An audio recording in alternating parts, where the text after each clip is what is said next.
And welcome into the Wheelhouse, your Elevation 5280 sports and lifestyle. As always, on these Sunday mornings, we took last week off in honor of Father's Day. I know Matt had a lot going on. He had a lot going on this morning. I guess Colin filling in, you know him from Undrafted, Uncensored. I guess working at a golf course is just it's early mornings and late nights. So Matt is busy, but thank you, Colin, for filling in. How are you doing this morning?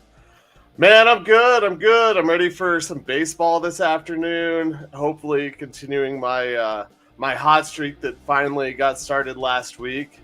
Finally feeling like I've remember how to play baseball again. So excited. There you go. Yeah, I'm nervous because I play basketball on Sunday nights, and I severely hurt my ankle a couple weeks ago. They said it was basically one move away from completely dislocating it. So, and I haven't done anything in 2 weeks. So I'm anxious, nervous, excited to get back. Our season starts on Wednesday night. So I played literally 3 days after it happened, Colin, and it was not good. Oh, it's scary when that happens, but get out there. I mean, you'll be fine. The way you hurt yourself is by thinking about it, which is tough not to do. Yeah, and then you overcompensate, and then you're Jamal Murray in the playoffs. There you go. All right, well, welcome in again to the Wheelhouse here on Elevation. Don't forget to go to e5280sports.com, and that's our home base, so check out everything going on there. Articles, all of our pod and video drops are on there as well.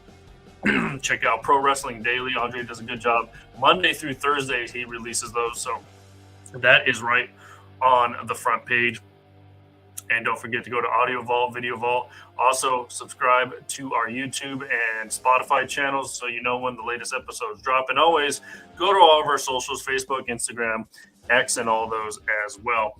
And you can also follow Colin on all of those. He's pretty easy. On Instagram and Twitter, it's the same thing at Colin's Anchor, so you don't have to go too far. Don't forget to also give Undrafted Uncensored a follow on all of those platforms as well.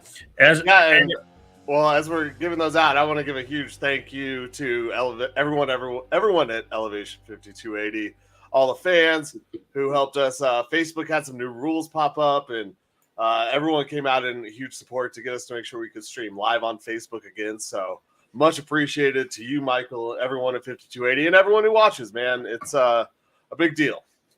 There you go. Yeah, and everything is appreciated to you out there listening, watching, or however you consume our content. We definitely appreciate it. And as always, we're going to kick things off with fire and ice.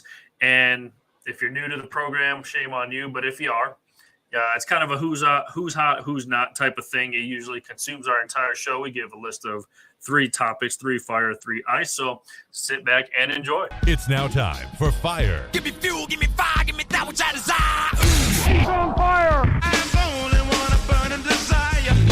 Let me stand next to your fire. And ice. Ice Cube, baby. You're as cold as ice.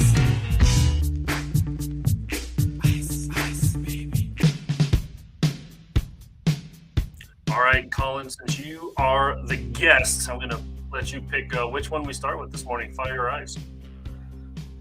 You know, I like to end things hot, so we got to start with the ice. All right, the ice. And this is number 3 on the ice list. Colin is busting at the seams to really know what I mean by this topic. And the placement of jerseys, or placement of patches on jerseys, Colin, just bothered the hell out of me. I don't know what it is. I don't know if it's the sponsors or if it's just odd things that I know we entered the kind of the sponsor era a few years ago, at least in the NBA. And the way the Florida Panthers have the patches on their jersey for this Stanley Cup final, Colin, just bothers the hell out of me. And if you don't know what I'm talking about, look at that. They got the Stanley Cup patch right next to the assistant captain patch, and then you got Auto Nation on the other side. And if you were to Google how the Edmonton Oilers does it, if you Google Connor McDavid Stanley Cup final, they have it on both sides. They have his captaincy on one side, the Stanley Cup final patch on the other. Why do you got to cram it in on one side? You can move the you can move the automation to the sleeve. They wear long sleeves in hockey. You know how many things you can fit on a hockey sleeve, Colin? It is just ridiculous. It bothers the hell out of me. And this is the reason why I haven't watched much of the Stanley Cup final, to be honest with you. Oh, I mean, well, you are missing out by not watching a ton of the Stanley Cup final, but I'm semi-kidding. I know. But what I will say is that I have to completely agree that why are you not using the sleeve? In all honesty, when are you seeing the chest plate of these players for the most part? You are typically seeing a shoulder, especially when they're shooting or when they're getting face-offs, they're leaning over. You're not seeing the chest much. And so when you're putting these in, it would seem like the shoulder would be a much better ad placement. I mean, I'm not a smart person in marketing. You can clip that wherever you want.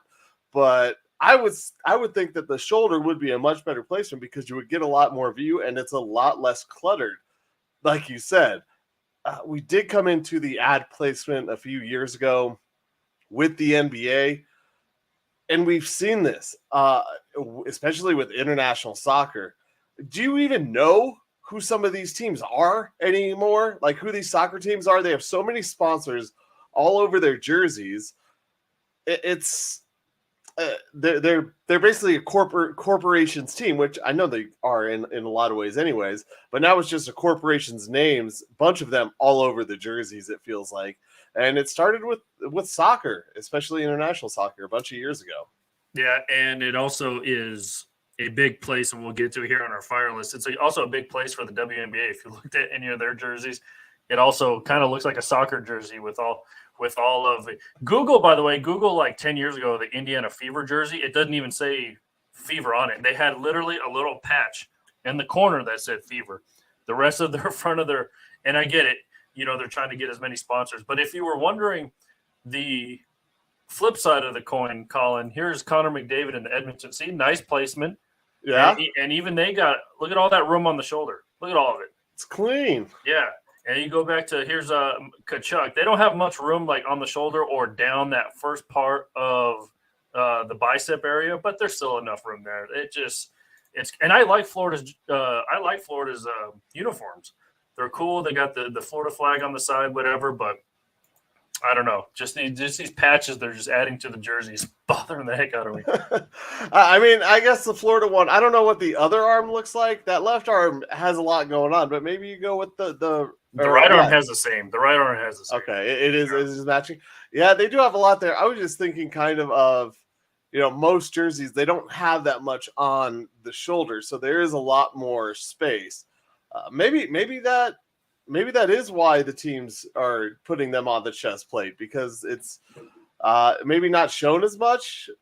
It kind of goes to show you, though, how much that must cost. In this case, it's AutoNation, you said. Is that one? Yeah. How much it must cost them to get that little nameplate in comparison to the cost of putting branding on a WNBA jersey, because it's probably really expensive to get that right. I remember I was really miffed when the Avalanche first had the ball logo on their helmets. I was kind of like, whatever. It's kind of dumb. Yeah, the helmets don't bother me. Yeah, put it on the helmet. Look at it. Yeah. I mean, what's on their helmet? Another sponsor, whatever. They already got it. I don't know what it says. Emergent, American. I don't know what it says, but somewhere. I mean, you got a bunch of room on hockey jerseys. Let's go. Yeah, there are spaces. I do agree. I kind of feel like the chest plate, the front that should be for the team and the team alone. I felt that way for a long time, and I know it's changing in the NBA. But I don't want to buy a jersey, a sweater, whatever of a team, and have someone else's logo. Yeah, sorry. Yeah, it's okay. But I'm saying in general, I don't want to buy one and then have some other logo. Because if you want to buy an authentic one, guess what? You're going to have that logo on it. Probably, yeah. So that I needed to get that off. I needed to get that out into the open because it's been bothering me for a while. And then when I saw the Florida Panthers sweater, I'm just like, really? They got to bunch it all up on one side? Yeah, it really is all on one side. Oh, man. There's not a ton of – I'm sure I'm sure they'll continue to find spaces. I remember, what was it? Everyone, I want to say people complained, but the CCM logo that used to be on the back of everything, like popping out of the pads in the back, and there was just, why do you got to have your logo there? Eventually, Michael, we're gonna get old. We're gonna get used to it. We're already kind of old, and we'll just we'll let them on our lawn with their logos. I guess so. I won't, but so I'll never buy a Florida Panthers Stanley Cup final sweater ever. But anyway, we'll get more into the Panthers and Oilers matchup here coming up soon. Number 2 on our ice list, Colin. Going back to the NBA Finals, and the dust has cleared and settled. The Boston Celtics bring home their 18th championship as they break the tie with the LA Lakers for most championships in NBA history. And apparently nobody cared. It was the least watched NBA Finals since 2007, by the way, which it was in 2007, the Spurs swept LeBron James and the Cleveland Cavaliers, by the way. In 2007, it was LeBron's first finals. And it was where he, brought that ragtag team to the NBA Finals that consisted of, Sabonis, Ilgauskas, and Drew Gooden and guys like that. So it was a boring NBA Finals apparently. Besides the COVID year, I guess, is squeezed into this category as well, Colin. You would think a lot of people would have watched during COVID because nobody could go to the games, but apparently not. And if you remember, a lot of people said last year was boring between the Denver Nuggets and the Miami Heat, but apparently it was less boring this year. The Miami Heat Nuggets matchup averaged around 11.64 million viewers, and that was about 0.33 million more than this year. They say that they want Boston and big cities in these finals, that it'll get ratings. And I'm not saying that Denver is a small market in comparison to that, but also you have a team in Boston who does have some pretty exciting players, but they're not as exciting as what the Nuggets do, because you watch Jokic and you see some of the highlights and the passes, and it's almost like when you would go to a Rockies game to wait to see what Nolan Arenado would do at third base. You would wait to see what Tulo would do in those days of Rockies baseball, because you knew something really cool was going to happen. And these guys, Tatum, Brown, Porzingis, Holiday, all really good. I mean, and obviously Kyrie and Luka, they're all really good, but they don't have the same flashy moments. There's not the alley-oop no-look passes for dunks. There aren't the crazy threes from Steph Curry. It's just not as exciting of a game of basketball, while still really good basketball, just not as exciting. So it doesn't surprise me. It almost gives me a reason why their parade. I talked about it on the Undrafted Uncensored. It doesn't surprise me why there weren't as many fans at their parade in Boston. I don't know if you saw some of those pictures, but they were like 5 deep, maybe, at some places. Yeah, and you mentioned like the 3-pointers and the alley-oop dunks. Remember, everyone said the Nuggets offense was boring, but they actually had those elements in their title run last year. They had, the crazy Jokic looks like a shot, but it's a alley-oop pass to Aaron Gordon. You had KCP and Jamal Murray hit clutch threes last year in the playoffs. So it apparently wasn't too appealing. I don't know if it's because Dallas didn't show up in 4 of the 5 games. That could have been the problem after they dominated. I don't know if dominated is a good word, Colin, but dominated the Minnesota Timberwolves, who everyone thought after beating the Nuggets were going to make a run to the finals and give Boston, or everyone thought whoever came out of the West, Colin, was going to give Boston a run for their money. And I don't know if Denver just didn't get the chance because they ran out of gas or whatever they did against Minnesota. Because now everyone's posting, Colin, on all of the social medias, who would have gave Boston a better run, or basically what would have been the series if Denver made it against Boston. Yeah, and I read a lot of the comments.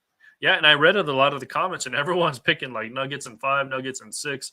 So I don't know. We might not never know until next year. But I mean, would it have been different if Dallas made this a I know they got gentlemen swept, but would have this been a better series if they were competitive in more of the games? Well, yeah, as far as viewership goes, one of the big problems was they were blown out. I mean, every game was a blowout in this. I can't remember the closest score in it, but every game Boston won, it felt like they had a 20-point lead at some point in the game. And it felt like it was Boston's series, and you can't put all your eggs in one basket and assume it's going to happen, because look at what happened with Edmonton and Florida headed to Game 7.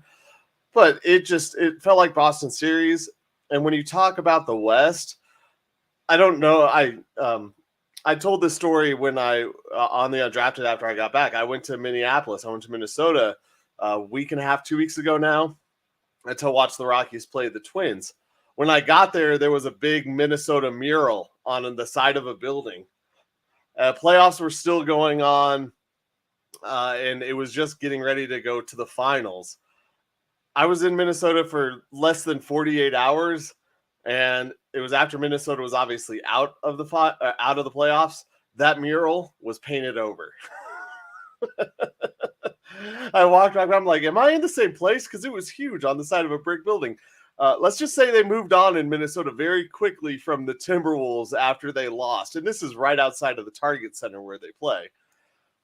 Who would have given them the best shot? Yeah, it was the Nuggets. We talk about, or it gets talked about, how the Celtics had an easy path to get there. The Celtics got kind of lucky. I can agree with parts of that, but you still got to win those games. And you also got to understand how the Dallas Mavericks got there. The Dallas Mavericks beat a young team in Oklahoma City who's not playoff prepared. They have no playoff experience. They end up playing a Minnesota Timberwolves team who gave everything they had to beat their arch rival nemesis, big brother in the Denver Nuggets, and had nothing left in the tank really to play the Mavericks. And then the Mavericks got to the finals, and it showed that two-man game really isn't going to win it for you. You need three guys that are consistently good. And those fourth and fifth players, they need to be above average for you to win a championship. And Dallas didn't have that. The Celtics did. Yeah. And yeah, a lot of people saying the Celtics had a way easy path. It almost seems like, Indiana in the Eastern Conference Finals hadn't even been there. And then Tyrese Haliburton gets hurt. And then so Boston's not playing him for 3 games. And you're playing against a New York Knicks team where Jalen Brunson breaks his hand in the closeout game. So you don't have Brunson for a whole half. And I don't even remember who they played in the Miami. You don't have a Jimmy Butler that entire series. So who knows? Who knows what it would have been if the teams Boston played were healthy? I don't know. Indiana was also fortunate to get there because they played a Giannis-less Milwaukee Bucks team, and Dame missed, I think, 2 or 3 games. So even Indiana was lucky to get there. So no Embiid. Embiid. Well, Embiid is never anywhere in the playoffs. So we know one thing: if they ever were to make it to the finals, he's not coming to Denver. He made it to the finals. Did you see him on TNT? That's his only finals appearance he'll ever have. I bet you if that game was in Denver, he would have missed the play. Yeah, they may have had him on Zoom or something. Yeah, maybe he would have been on Zoom or something like that. So, yeah, I mean, everyone – I guess if Dallas was more competitive in this series, because honestly, Colin, I would turn it on and see Boston up 30. Not watching it. Flip to another game, Boston up 20. Now I'm not watching it. Flip to the other game, Dallas up 30. I'll watch a little bit. And then, no, it's over. And so that's how my viewing of this NBA Finals was. I don't think I watched a full 10 minutes combined out of the 5 games. Yeah, I didn't watch much either. The only game that it got interesting was when I remember Dallas making the comeback, Luka spurring a comeback. They were down by 25 points. They get within single digits and Luka fouls out, and then it's game over. you didn't need to watch the last 5 or 6 minutes or how many ever minutes it was when he fouled out. Because you're like, all right, well, that's it. That was fun. Yeah, and I guess you could say that was a questionable call. Like, listen, nobody's going to call a charging foul at the top of the key. Nobody. Whether he was set or not, nobody's calling that a charge. But at the same time, are you really going to foul out a superstar in a playoff game? I think that was more of a surprise than it actually being like kind of reviewed for as long as it was. You're really going to have Luka foul out in a game where you just cut a 17-point lead down to 3, and you're going to have your superstar foul out on a dumb play. He should have just let him go by him, because they're not going to call a charge at the top of the key. They're just not going to call that. But you're also Luka, and you got to know when you're in foul trouble. You also can't get yourself in that position in the game and take those other stupid fouls that he took, trying to prove everyone wrong that he could play defense, which we all know he doesn't. But that 6th foul was the stupidest one. Not only like you just said, he had 5 fouls, but again, why are you putting yourself in that position to even be, could go either way, I guess, but they're not going to make that call. They're just not. Yeah, it's a low basketball IQ play, in all honesty, right there. Yeah. So, I mean, I've said this many times. Boston pretty much had a 5-on-4 every time on transition offense, because Luka was just walking up the court complaining. And I like Luka, but like somebody's got to whip the complaining out of him. Yeah, I don't know what it is, but it felt like this season. He's always been a guy who complains. Him, LeBron. I mean, Jokic is guilty of it too. Yeah, but I mean, Joker stopped a lot of it. He'll wait till like a whistle's called and then go up to the. He used to do the same thing. Put his arms up, like, dude, you're a big clumsy white dude. You're gonna get noticed every time you do that. And he kind of stopped that, and he'll just run down, play defense, and he'll wait till a whistle's called, or at the free throw line when somebody's shooting to talk to the refs. So he's kind of settled that down. Yeah, LeBron will throw a temper tantrum, put the game on pause for 10 minutes while he cries. And then, of course, Luka, who just literally doesn't play defense and just walks up the court. So you got all 3 brands of complaining, which I don't like any of them. But, these guys are going to try to make a case for themselves. Yeah, and I sit here and I wonder what, the NBA says they're going to focus on certain things and not allowing, you to talk or go directly at the refs. But they are letting these guys do that a lot, and they're giving a lot of leeway to the superstars. And that's why I say that with Luka, you got to know you got those earlier, and they're obviously they're blowing the whistle on you. That's one of those situations where I'm not trying to say Luka isn't a superstar, because he is. He's that talented. But when you're a superstar in the league, you have to know when that whistle's getting called on you, and you have to know when to just lay off. And you gave your team a chance to come back and win, but then you also took it all away by being dumb. At that point, 3 points, you're close. You don't need to stop that single basket to make that game a victory. So it's a very bad look on a superstar. You should be smarter than that. Yeah, definitely. And again, I know it went to review. They reviewed it for like 27 minutes, but yeah, these reviews are getting ridiculous. That's a whole nother story for another day. All right, let's move on to number 1 on our ice list, Colin, and you have this one for us. Oh, ice cold. Well, you know what? Sometimes when you're ice cold, it is because the team or the organization will decide to ice you out. These are the Major League Baseball. Is this up on the stream? Yes, it is. Beautiful. These are the Major League Baseball National League All-Star hats.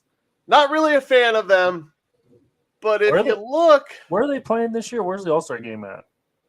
It feels like it should be Miami with this picture. That's what I was going to guess, but I don't.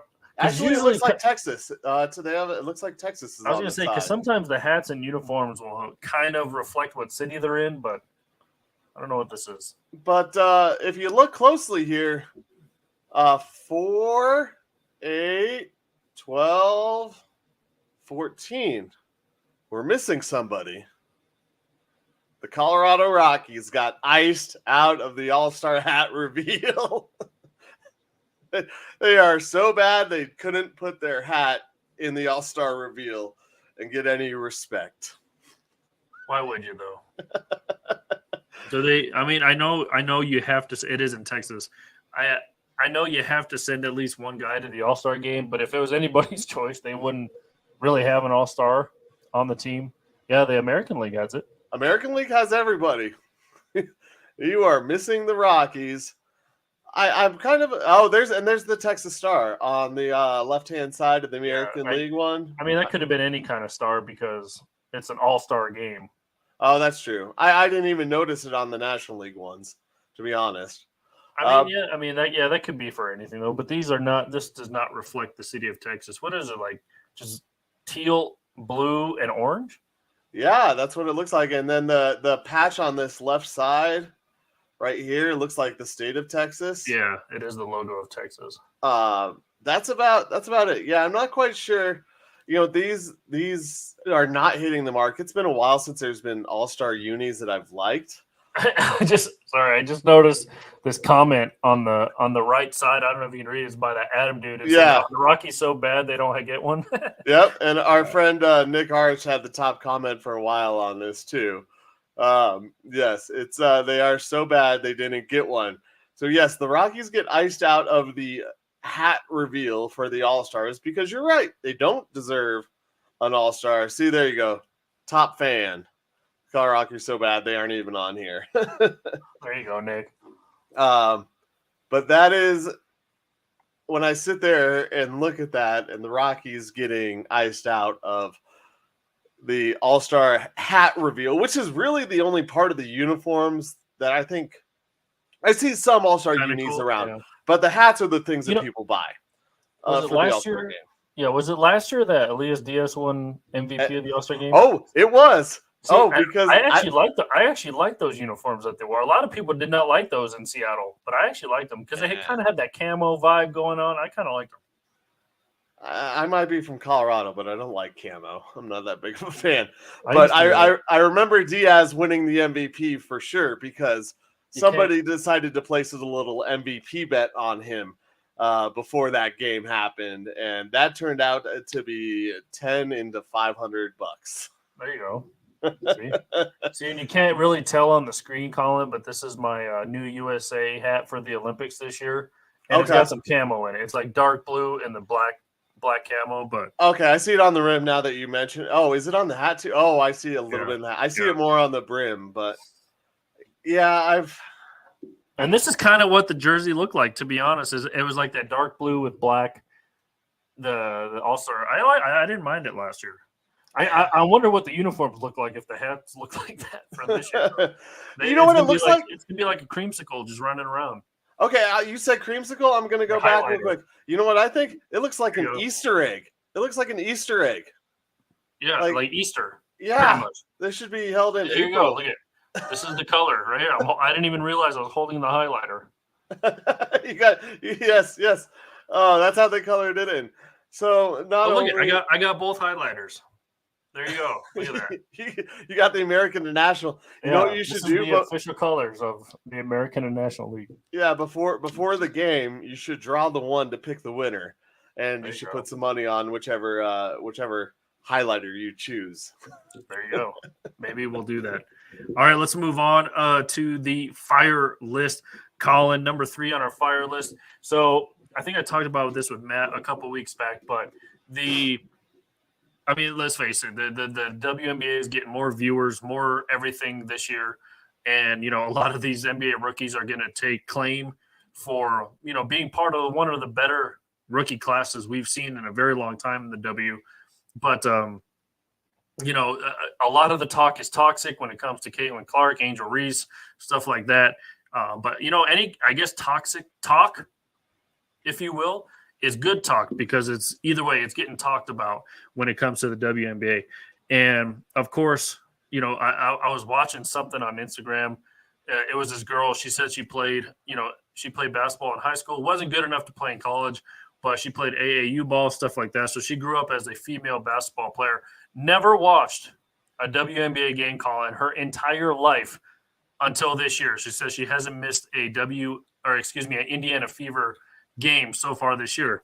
And obviously the Indiana Fever is the home of Caitlin Clark. So, Diana Taurasi's comments about a month ago kind of irked me the wrong way. Obviously you have the Angel Reese rivalry, which Caitlin Clark kind of debunked early this morning and said, we don't think it's a rivalry. We're just playing basketball. But, the media, whoever is labeling it a rivalry because they can market it that way. And just a lot of talk, Colin. So do you think that any kind of talk about the WNBA is good talk because they're getting – and then, the Olympic roster is a whole nother thing. But, what is your thoughts on all of this? The Taurasi comments are those the ones she made on the podcast about we'll see what happens when she gets to the league type of thing. Yeah, something like that. Yeah. Okay. When you have someone who is bringing your game to another level, who is bringing more eyes and attention to your game, naturally, when you have been a superstar, you have been the one of one, you have been the person your entire life. You got to remember, all these professional athletes in all of these sports, they were most likely, there are very few of them that weren't the number one player on their teams for most of their lives. And you're coming in and you have one person who outshines all the others, who is getting all of the attention. And that's a hard pill to swallow for a lot of people. And I think that's what is coming, what is really showing face is how these women, how they've tried and worked so hard their entire lives. And this one person has come in and changed their game when they've worked so hard to do it. It's kind of like, well, where have you been these last few years? Because the game isn't any different. But Caitlin Clark is bringing a different aspect to the game. She is making it more exciting. She is a new face. And it's not the hype around some of the previous WNBA players just never really panned out. Brittany Griner, one great example in the college basketball when she was at Baylor, you were thinking that she was going to just go in and be a star and continue to kind of dominate and to dominate. Really, she's huge. I was on the elevator once with her. She's big. But Caitlin Clark has come in, and while she's not on a winning team, she's still having a hell of a season. Hey, four in a row. Well, okay, 4 in a row. That's fair. But that puts them at 7 wins or 8 wins now. Yeah, I think 7 and 10. Yeah, 7 and 10. She isn't having the success of lighting the world on fire, but there are more eyes on it, and I don't feel like it's the only animosity she's getting is from players on opposing teams. Excuse me. When she got knocked down at the when they were inbounding the pass at the inbounds line, none of her teammates came and helped her up. I think there is a lot of jealousy and animosity in the NBA geared towards Caitlin Clark because of the attention that she gets. I'm not saying she doesn't deserve it, but a telltale sign is that you usually have people running up to help you up when things like that happen, especially when it's a cheap shot like that. Yeah, and I'll debunk that real quick. She was literally the only Indiana Fever person on that side of the floor. No, the girl inbounding the inbounder. I guess, but I get it, but usually you see someone coming to your aid, and they did in a future game kind of address it, their teammates. But I still think that some of these players in the WNBA are waiting, kind of like they're still waiting for her to prove some more that she belongs. Yeah, and I think she's proved it. And if you see, if you follow like the Indiana Fever on Instagram or X or wherever, they do a lot of behind the scenes at practice. They're shooting half court shots. She made a half court shot. She's getting lifted up on Aaliyah Boston's shoulders and stuff like that. So there is that. I think they're building that, and maybe it's just because they're in the midst of this 4-game winning streak, so they all like each other.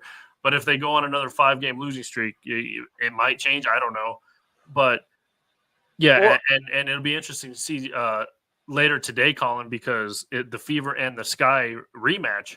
So that'll be interesting to see. So you can catch that game here shortly today. But yeah, and she's not completely innocent. She throws some elbows. She shoves some people. And earlier in that Chicago game before Kennedy Carter knocked her down, she gave Kennedy Carter an elbow on the other side of the floor, but Kennedy Carter, you can read her lips, just calling her a B and then just coming up and shoving her nose. I mean, it's funny now, but at the same time, you're like, whoa. But yeah, and I guess you throw jealousy into it, but is jealousy really a good look when more eyes are on you now? I mean, shouldn't you be? I don't want to say behaving yourself. You got to play your game. You got to be you. You got to play physical. You can't alter the way you're playing, from what you were doing 3 years ago to now because more eyes are on it. But well, and I didn't mean to say that everyone is jealous or everyone dislikes Caitlin. Oh, I know. That was not what I meant with that. It's just, yeah, it feels like there's probably some of that because, once again, you see a guy on a football field get shoved down like that, and you have 300-pound offensive linemen running 40 yards to push the other guy. You see it happen on the other ends of basketball courts, and I'm sure the WNBA rules are similar as to NBA. You can't leave the bench and all those things. But it was just one of those things like, ooh, where's the rest of your teammates to back you up here? And it should be interesting having that matchup again. And the eyes are on you. Oh man, you had said something else, and I totally lost it when I was sitting here. Yeah, the eyes are on you, and I think Caitlin Clark is really good for a game. I've had on more games. I can't say I've sat here and watched through them, but I have out on some more. I bought the league pass, Colin. I've been watching all the games. There you go.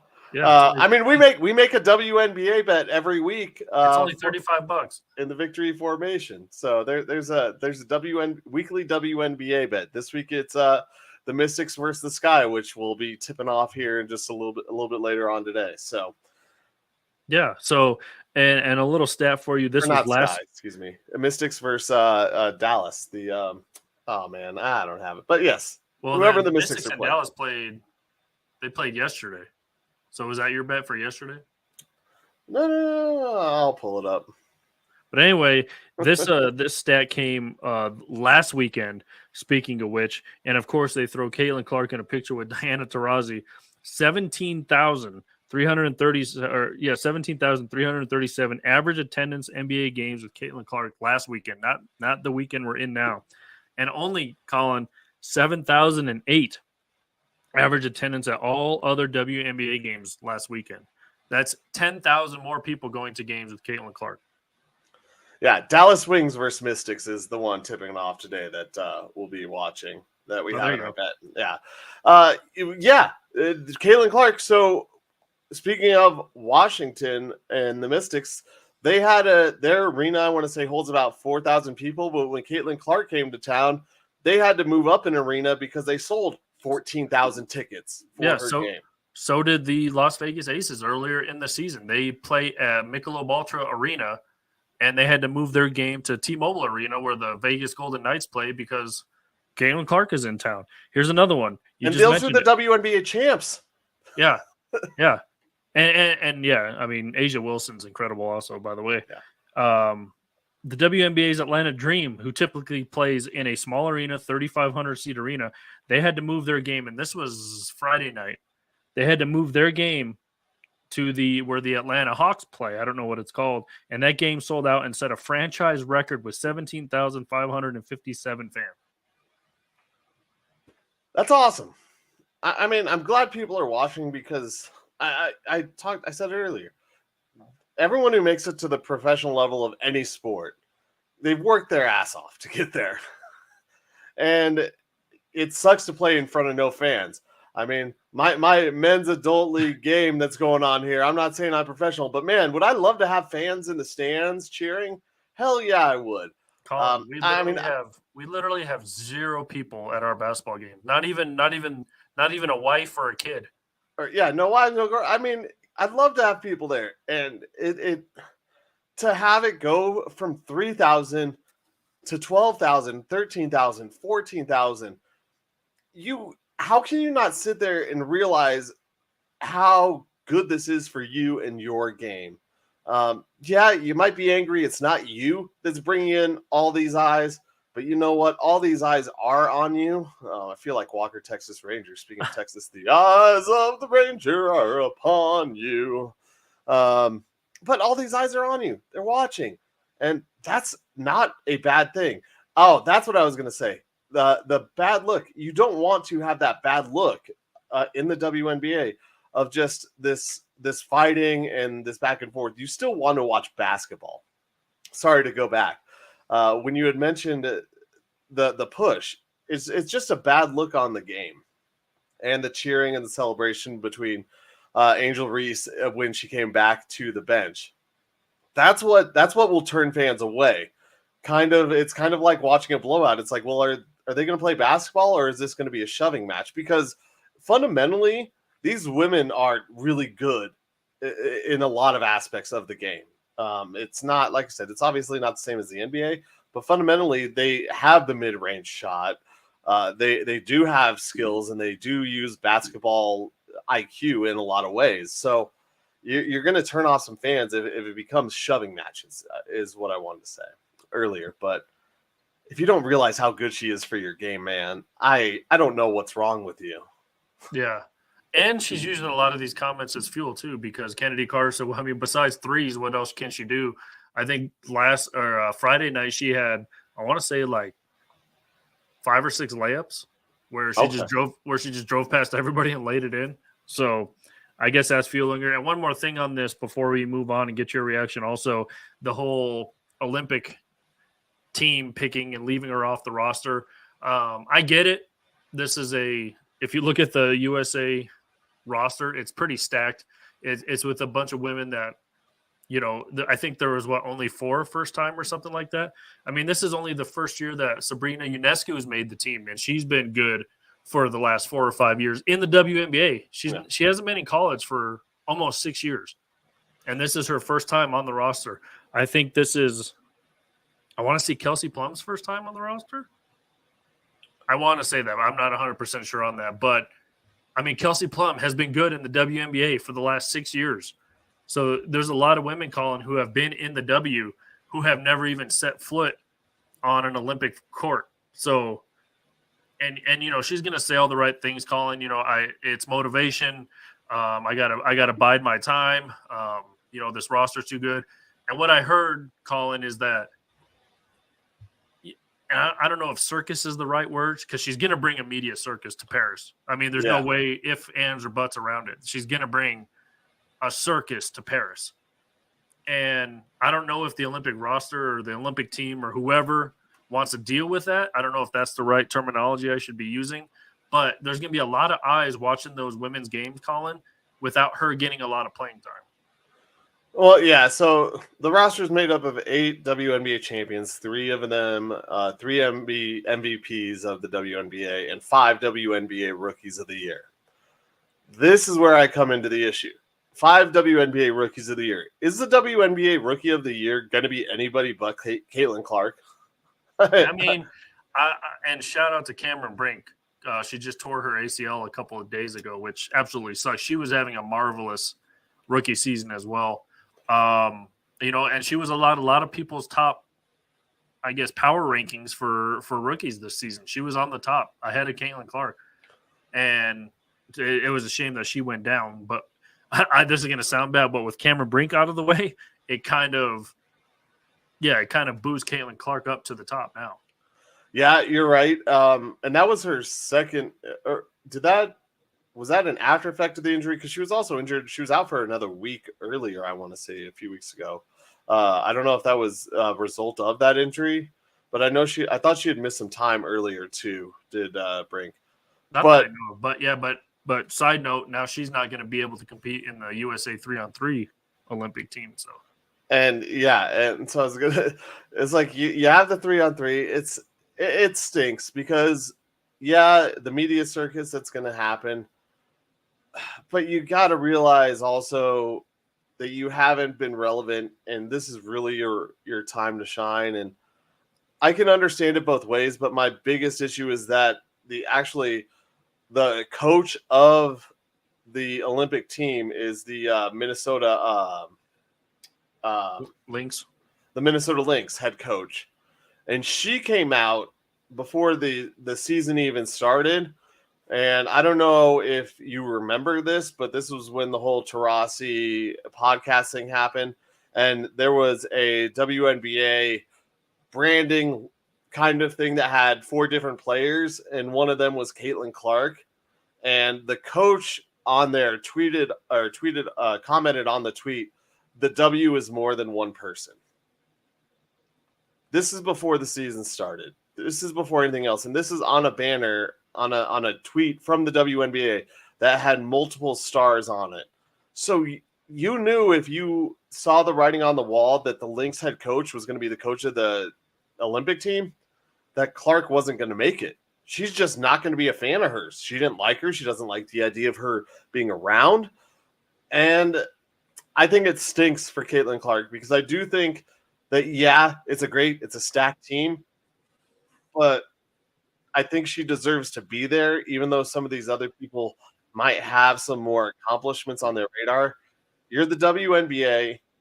You already gave the numbers. You're turning 3,000 fans into 14,000. You're turning water into wine here. I probably shouldn't use that analogy as a person, but literally you are, Caitlin Clark is filling arenas, and I'm not saying it's going to fill international arenas, but you know what? People are going to tune in and watch the WNBA or the women's basketball a lot more than they have in the past because of Caitlin Clark. And smart basketball fans will understand that she's not going to get all the playing time. But with how dominant Team USA has been, she would get on the court. It would be exciting.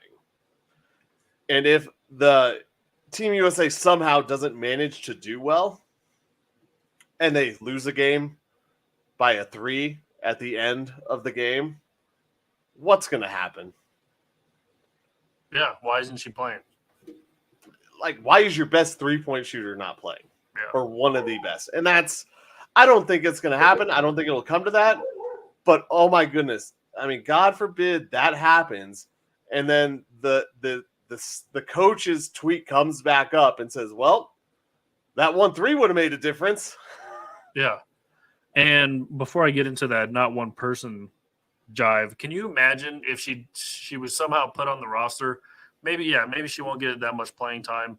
Can you imagine the practices, though? I mean, we've heard stories about, the Dream Team practices with Michael Jordan and everybody, the Kobe Bryant, Olympic trips, practices and stuff like that. Can you imagine the practices? Not only if she was able to hold her own, and I'm assuming she would in these practices, but not only would that make her better, Colin, but those practices may garner respect from those ladies as well.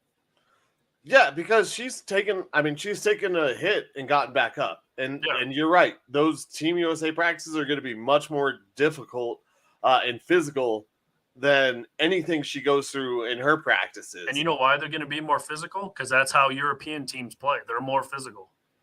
Yeah. No, I totally, that's a great point. I didn't even think about that aspect of it, and toughening her. I don't want to say toughening her up, but yeah, her respect level would go way up in that locker room, and I think around the league. And so isn't that kind of another slight on her, not giving her the opportunity to earn that respect from this administration? Yeah. I guess I should say. I don't want to say this coach, because maybe it wasn't just the coach's decision. You're not giving her an opportunity. I think there's a whole committee that selects the teams, but I'm sure the coach has some kind of pull, I would imagine. Yeah, I mean, the coach and some of the players have to. We've all heard the famous Isaiah Thomas story from the Michael Jordan Dream Team. Him not making it, and then Christian Laettner's on that team. Christian Laettner, who was still in college, mind you, made the team. I don't know how much playing time he got, but I don't think he played a minute. I mean, maybe in blowouts or something like that. I honestly don't think he played a minute, and I'm pretty sure he didn't play a minute in that whole Dream Team run. But anyway, he was there. Yeah, he was there. He got a gold medal. Speaking of gold medals, you mentioned how good this team is. 8 straight gold medals, by the way, for this women's Olympic team. And, you're going to have the likes of, Breanna Stewart, who you mentioned, former MVP. Asia Wilson, obviously MVP. And it's interesting because she said, it's not one person. Well, it is this one person that's bringing all of the eyes to your game. And it's funny because you mentioned the not helping her up after that shove. I mean, look at how much love Cameron Brink's getting in LA. Look at how much love Kate Martin, her former Iowa teammate, is getting in Las Vegas. She's surrounded by the likes of, Kelsey Plum and Asia Wilson. Asia Wilson, probably the best female basketball player in the world, getting love from her. She brought her a birthday cake, for God's sakes. I mean, look at all these Aaliyah Edwards in Washington. All of these rookies that came in with Caitlin Clark are getting love from their teammates, and obviously not as much spotlight as Caitlin Clark, but it's also not Caitlin Clark's fault. I mean, she was the greatest college women's player of all time, and, her name is going to follow her. It's not her fault that she's getting the spotlight either. She was just damn good in college. Yeah, it's one of those. Sorry, I was so good, guys. I didn't. I worked my hardest, and this is the result. I don't know what to tell you. Yeah. So, all right. Moving on here to number 2 on the Fireless Colin. You had this one for us. I'm going to go back to baseball again.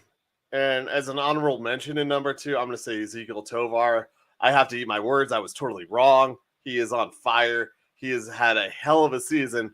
But the real person on fire right now in Major League Baseball is Shohei, who needs an interpreter, Ohtani.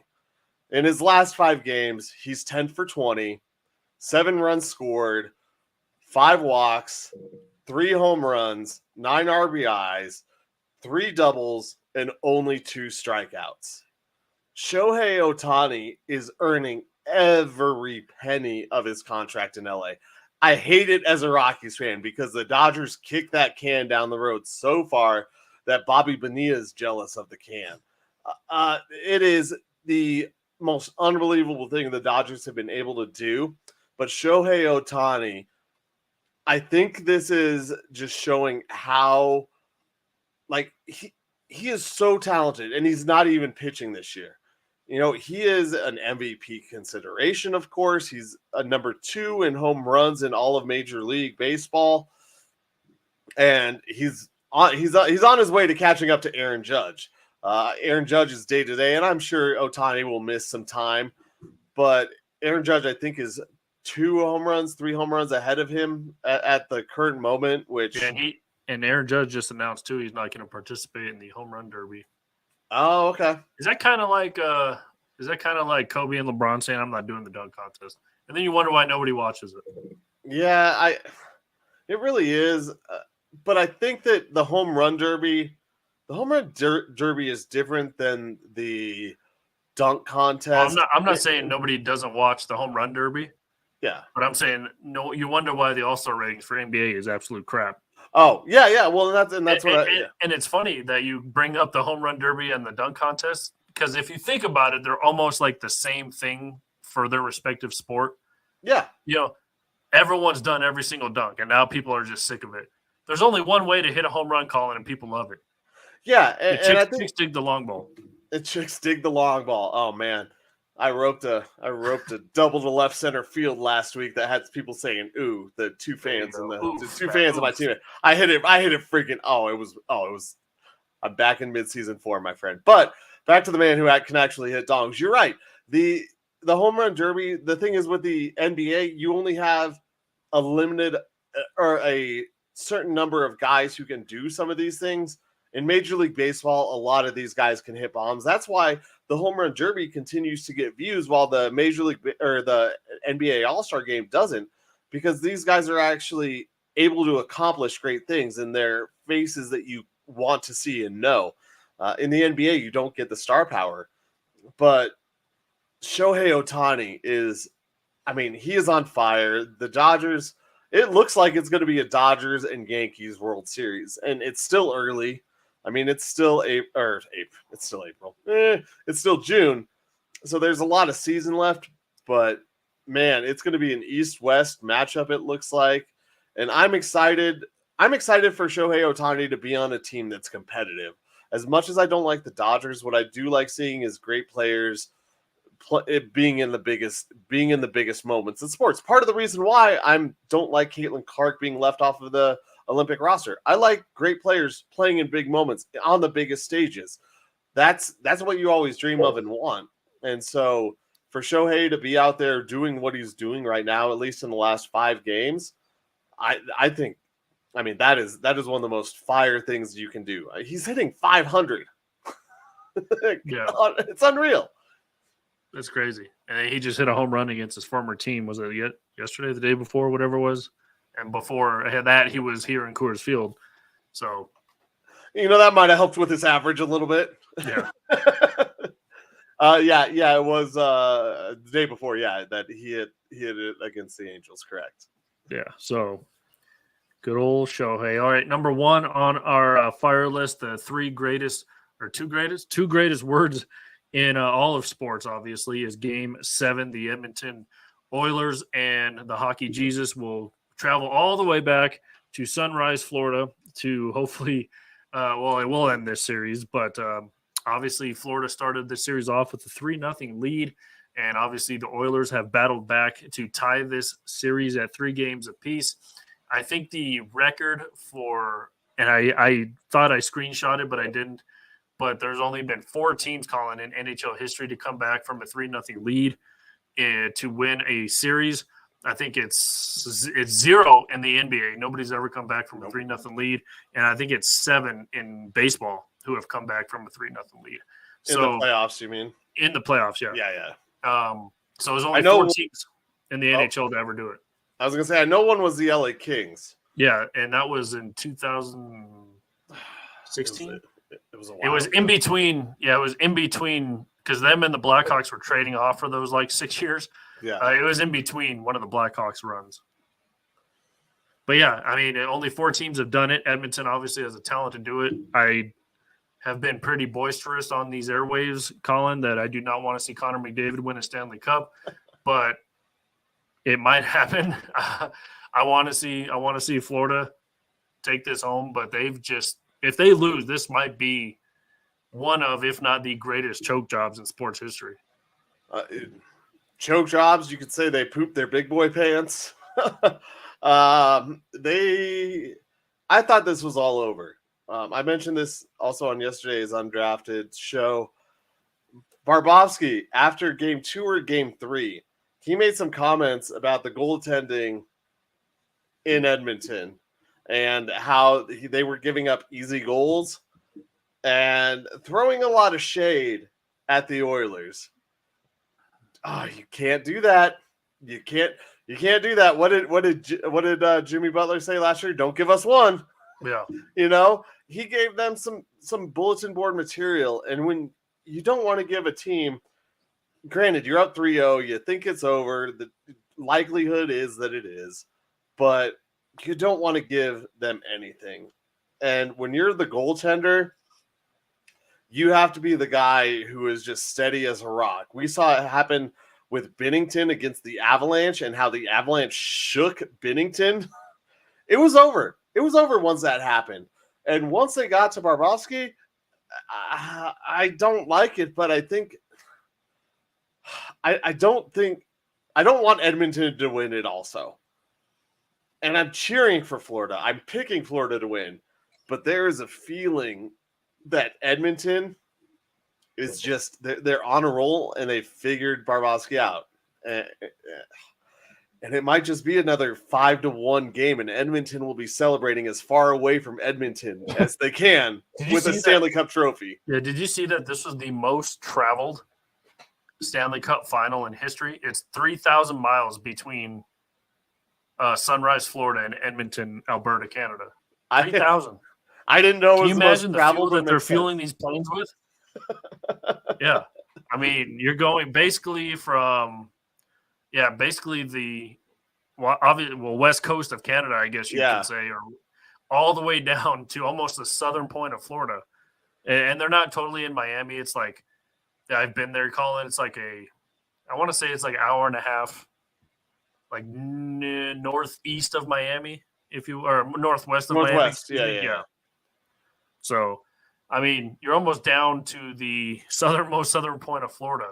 And then you got I mean, that's why I was like, why are they giving these dudes 2 days off in between? Well, now you really know why, because the travel is insane.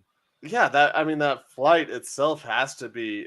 I mean, with the time change, it's got to be a 7.5 hour flight. I would assume, maybe even 8 hours. It's crazy. Like a 5 hour flight plus 3 hours, maybe even longer. I don't know. That is crazy. I didn't realize it makes sense now that you say that is the most traveled championship matchup. Yeah, because I've been to Edmonton or Alberta, Canada, and it's pretty. Yeah, it's west. It's in the Rockies.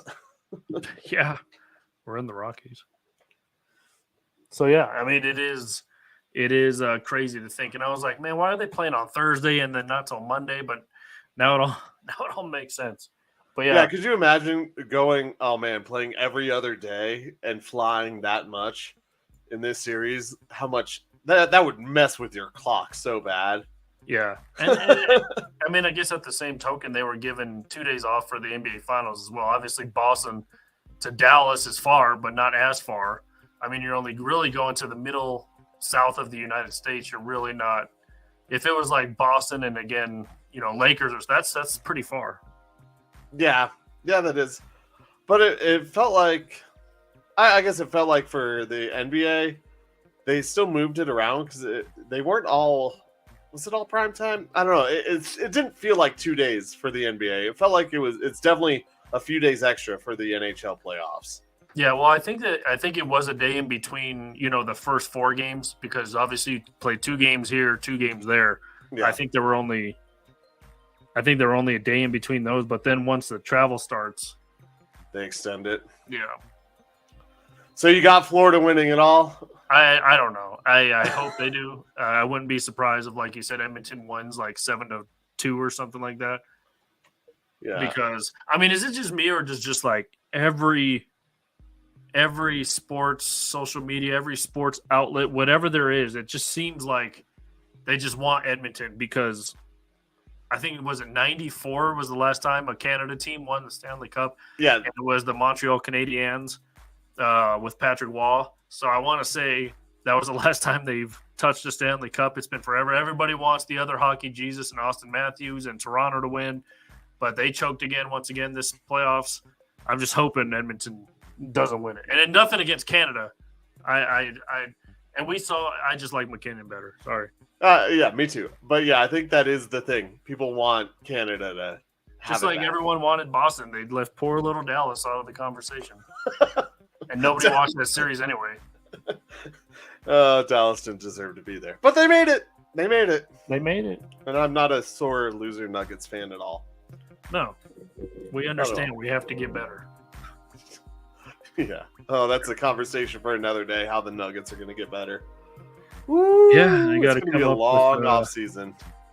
Unless they have a hidden account at the Bravos Iron Bank, I don't think they're going to do much of anything. So there you go. It's going to be tough. Yeah. And a quick shout out to we lost another great sports icon. Willie Mays passed away a couple days ago. As well, the Say Hey Kid. We lost him aged 93 years young the other day. I mean, have you read this dude's accolades, by the way? 24-time All-Star? That is insane. Not only that, he wore number 24, which is kind of weird. Oh, that's really cool. Yeah. That's, it was tough. I remember seeing that and putting it out. I really love what baseball did to honor him and playing the game at the oldest field and oldest active professional stadium in the U.S. Man, it's tough when those legends are gone. And I still remember him being up on the screen when Bonds got his record. He was all over San Francisco. His fingerprint is all over the Giants team and organization, I guess I should say. Lots of cool stuff around that park that about Willie Mays as well. So if you get a chance when you're out in San Francisco, check out the park, check out the stuff outside because there's some really cool Willie Mays stuff and stats and memorabilia. We lost one of the greats. Yeah, 24-time All-Star, 2-time MVP, World Series champion, obviously a San Francisco Giant great, and part of the New York Giants, I would imagine, too, great. So, yeah, man. Lost a good icon there. Yep. Baseball. He'll be missed. He will be missed. There will be. It's just. I mean, it's tough when you lose guys like that. It's baseball is such a historical game. And Yeah. When you lose a player of that level, it's sad. You know it's going to happen. But what was he? 84, right? I thought it was 93. Or 90, 93, 84. I don't know where I got 84 from. Yeah, 93. You're right. Yeah. Before we get out of here, a couple of coach moves in the NBA. One really crazy one. Actually, both kind of crazy, for lack of a better term. But despite having Colin 5 years and over $65 million left on his contract, the Detroit Pistons dismissed Monty Williams. And that's crazy. I mean, not only was he dealt a pretty bad hand because Detroit was absolutely horrendous this year. They had the youngest team in the league. They're basically made up of a whole bunch of draft picks. I mean, they were just bad, and I don't know really what you can do as a coach to turn that ship around. But on the same token, the LA Lakers they hired JJ Redick as their new head coach. Thoughts on both of those moves? Monty Williams, surprise. Very. I don't get why you would hire him, give him that contract, then cut him after a year, as you said, with that roster that you put together for him.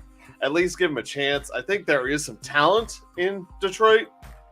They're still lacking a lot of talent, but Cade Cunningham, I like Cade Cunningham as a player, to be honest with you. JJ Redick, you got to try something new sometimes and see if it works out. When you're the Lakers, you can afford to do it. I loved when the Rockies initially brought in Walt Weiss. It was like, all right, you're trying something different. This guy hasn't done it before. Let's see what happens. It didn't work for the Rockies. I don't think it's going to work for the Lakers. But I also am not going to. I'm not going to know who their head coach is. Oh yeah, which one is it? Is it LeBron or Redick? His podcast co-host. Yeah, I just. Redick will definitely work his tail off to be a really good coach and will know the NBA. He knows the NBA really well. He's obviously been a part of it, studying it, being on TV a bunch. I don't know how that's going to evolve into him being a good head coach. Because we've also seen how LeBron has brought in his friends to coach teams before and hasn't really paid off. No, it has not. So, yeah, pretty interesting. Also, Stan Van Gundy's out of the broadcast booth as well, as he was hired by the Clippers and Ty Lue, so he will be an assistant coach with the Clippers next season. So there's an interesting move as well. Sam Cassell still floating out there. They had a side-by-side comparison of Sam Cassell and JJ Redick. Sam Cassell's been an assistant coach now for 14 years, by the way. Just won a championship. He's been an assistant coach in Boston for the last couple of years. 14 years as an assistant coach, and JJ Redick 0 years as any kind of coach. And so we'll see how it turns out. Sam, I know Monty Williams was linked to the Lakers as well after he got fired, but they go with JJ Redick. Man, I remember Sam Cassell playing with Kevin Garnett in Minnesota. Yeah. And his Clippers days as well. Yeah, there were some. I can't believe that he's been out of the league that long or coaching that long. And I'm sure it's been longer. That's just how long he's been coaching. Yeah. Wow. Yeah. Crazy. They're trying something different. You know what? I applaud teams for trying something different. If you don't got anyone you like, you might as well go down a different path. Yeah, probably still get swept by the Nuggets. That's cool. Did I say two nice things about LA today? Yeah, we don't do that here. What the hell is happening? You did. I don't know what. Ugh, this is bad. We normally really don't. Bad. And we normally don't say Voldemort's name on this pod either. And by Voldemort, I mean JJ Redick's podcast host. Yes. I think we avoided it pretty well, to be honest. That's how we refer to him now, as JJ Redick's podcast host, co-host. Yeah. I can't believe I had two nice things to say about LA. It's a fun city to visit if you're into that. It's okay. There's other ones I've had more fun at. To be honest with you, LA's okay. It's not at the bottom of the list, but it's certainly not at the top of the list. There you go. Well, that's going to do it for us here on the Wheelhouse. Thank you for watching, tuning in. Don't forget to hit up all of our socials, Facebook, X, and Instagram. Subscribe to our YouTube and Spotify channels as well. And you can always leave a comment on any of those socials as well. Once again, this and many pods on the network are brought to you by Pikes Peak Sports Cards. If you're in the Denver Metro, Colorado Springs area, go down and check out Pikes Peak Sports Cards. They do a lot of sports card shows around the area too.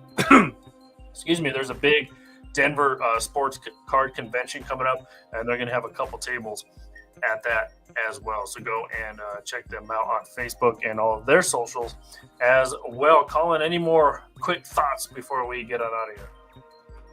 Oh, man. I just hope that I have the same type of game this week that I had last week. That's all I got. I love baseball. And, man, I wish my Rockies were any sort of relevant. So is Tovar mad? Is Tovar mad because he might be the lone Rockies all-star and there's no hat for him to wear? They didn't make one for the Rockies. I bet you he is. All right. Yeah, so he might be mad. Oh, yes. One final closing thing. I am so sorry. I almost forgot. Yes. We were going to do ice cold, but I got to say, Tom Green, way to throw it out there. Andrew Cogliano retiring. After 17 years, he missed 27 games. Tom Green, 9 News anchor, goes on to say, or what Chris Bryant would call May. Shots fired at the Rockies. Few $1 million man. Did that not share? No, it did. Okay. I closed it off. But yes, great quote there by Tom Green because taking a shot at the Rockies on the way out of Andrew Cogliano's great career. Yeah, he's not only that, he's going to remain in the Avalanche front office. So good for him. Yeah, yes. Whispering in Super Joe's ear. Oh, tell him who to pick up this season at the trade deadline because the Avs need to do something extra. There you go. We'll see what happens in the offseason. But once again, that's going to do it for us here on the Wheelhouse. Thank you for tuning in, watching, subscribing to everything. And Colin, thank you for filling in this morning. My pleasure, man. Always love being able to do this, especially get me fired up for baseball today. And don't forget, we will be trying this evening to have our debut episode of the Dragon's Den, keeping you informed, up to date on everything House of Dragon, the new Game of Thrones spinoff prequel series, or whatever you want to call it. So we will be starting a pod for that. Hopefully this evening we will get that going. If not, definitely next week. So be on the lookout for that. But for Colin Zanker, I am Michael Spilla. We will talk to you again soon. Bye, everybody.